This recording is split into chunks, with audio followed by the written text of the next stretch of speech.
ഏശയ്യാ പ്രവാചകന്റെ പുസ്തകത്തിൽ നിന്ന് 56-ാം അധ്യായം 1 മുതൽ 8 വരെയുള്ള തിരുവചനങ്ങൾ. എല്ലാവർക്കും രക്ഷ.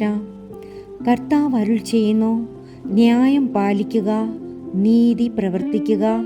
ഞാൻ രക്ഷ നൽകാൻ പോകുന്നു. എൻ്റെ നീതി വെളിപ്പെടും.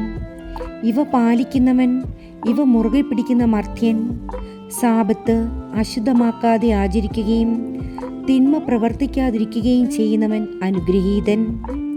കർത്താവ് തൻ്റെ ജനത്തിൽ നിന്ന് എന്നെ തീർച്ചയായും അകറ്റി നിർത്തുമെന്ന് അവിടുത്തോട് ചേർന്ന് നിൽക്കുന്ന പരദേശിയോ, ഞാൻ വെറുമൊരു ഉണക്കവൃക്ഷമാണെന്ന് ഷണ്ടനോ പറയാതിരിക്കട്ടെ.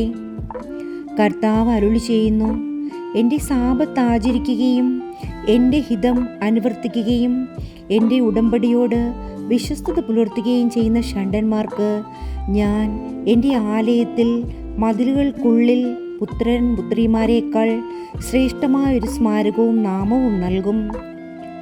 ഒരിക്കലും തുടച്ചു മാറ്റപ്പെടാത്ത ശാശ്വതമായ നാമമായിരിക്കും അത്.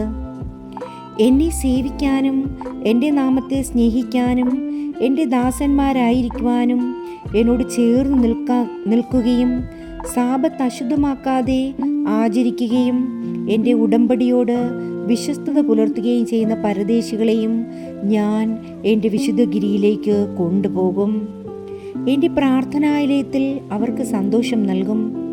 അവരുടെ ദഹനബലികളും മറ്റു ബലികളും എൻ്റെ ബലിപീഠത്തിൽ സ്വീകാര്യമായിരിക്കും. എൻ്റെ ആലയം എല്ലാ ജനതകൾക്കുമുള്ള പ്രാർത്ഥനാലയമാണെന്നറിയപ്പെടും.